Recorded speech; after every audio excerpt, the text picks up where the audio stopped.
Kevin Kamps is with us. He is the Nuclear Waste Watchdog at Beyond Nuclear, beyondnuclear.org. Hey, Kevin. Hey, Tom. We just had a fellow from the Breakthrough Institute telling us how wonderful nuclear power was.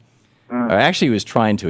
We kind of got sidetracked on carbon taxes and my being crazy. But in any case, I understand that, the guy who is sort of the original hero of Fukushima, who stayed and tried to keep the plant from melting down, just died of cancer.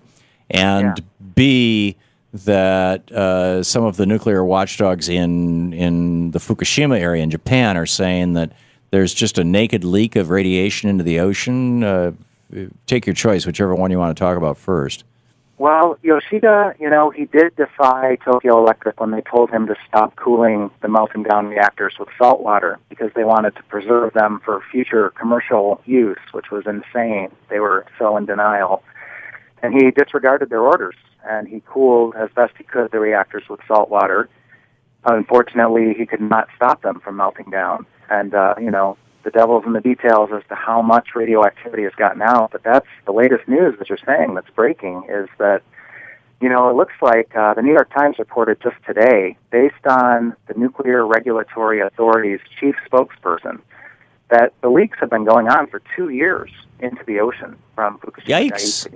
And they have surged recently in the last days and weeks to much higher levels, something like 100 times the level of cesium and strontium and tritium that's been previously seen in the groundwater near the seaside and even in the ocean itself, just offshore. Wow. So he admitted they don't know where the leak is occurring. They don't know how to stop it. So, and cesium does what to the human body? Cesium is a muscle seeker, and it has caused, for example, in Ukraine and Belarus and Russia, a condition called Chernobyl heart, even in children, which is holes in the heart congenitally. Okay, and strontium does what to human beings? Strontium is a bone seeker that causes various bone maladies, including in the bone marrow. Including bone cancer and leukemia? Yeah. Okay, and what was the third element you said? Tritium, which is radioactive hydrogen, which is also a clinically proven cause of cancer and birth defects and genetic damage. And this stuff is just literally pouring out of Fukushima right now as we speak.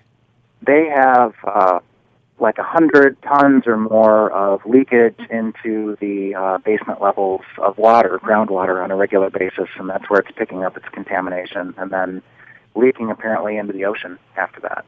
And that's the same Pacific Ocean that ends up from Oregon all the way down to Southern California on our side of the Pacific Ocean. Yeah, and the ocean currents, even certain forms of seafood like tuna actually bring it over here pretty quickly because they're actually swimming, migrating. So, it's the bioaccumulation in the food chain that we really need to worry about. Some people might try to dismiss this as not important because the ocean is so big, the radioactivity will dilute. But the bioaccumulation is what reverses that process, and we sit at the top of the food chain. Right. Now, I know, sometime back we talked, and you were telling me about efforts, volunteer groups who are putting together monitoring stations, both for air and water, but also looking for things like cesium in the fish. What's the status of that? Well, the Fukushima Fallout Awareness Network is one of the great coalitions happening in North America, and they're really urging the U.S. Food and Drug Administration to take this issue seriously, to put official federal monitoring at a much higher alert level on the food that's coming from the ocean, that's even being imported from Japan, because our regulations are much weaker than Japan's. Japan allows for 100 becquerels per kilogram of radioactive cesium in food. Beyond that, it's considered unfit for human consumption. Incredibly, in the U.S., the standard is 1,200 becquerels per kilogram. So we easily could be importing Japanese contaminated food into the United States. Whoa. And is this Japanese contaminated food that is too radioactive for Japan, so they're exporting it? You're talking about seafood? All food. Even crops that are being grown, not just in Fukushima Prefecture, but in adjacent prefectures. Things like rice? Yes, you name it. I mean, I've checked the International Atomic Energy Agency website from time to time to see the list grow of the various foods that are being contaminated in Japan and at certain different levels. Now, this is this is what could be and what the levels are. What is actually being measured? You have, hey, this group of 15 people in Portland, Oregon just discovered, in this restaurant, salmon that kicks a Geiger counter at this point. Is there anything like that? I think it's still in the initial stages to try to set up those kind of systems. I mean, it's even been forced on the people of Japan to do their own food analysis because their government, which is in bed with the nuclear industry, isn't doing anywhere near an adequate job. So, for example, there's a family in in Osaka, that has set up its own food monitoring system. They paid something like $10,000 or $15,000 to acquire it from Ukraine, of all places, who has to deal with the aftermath of Chernobyl. And they are checking the food not only for their own children, but for their children's schoolmates. And so they've set up kind of a single elementary school guarding its own children's food supply.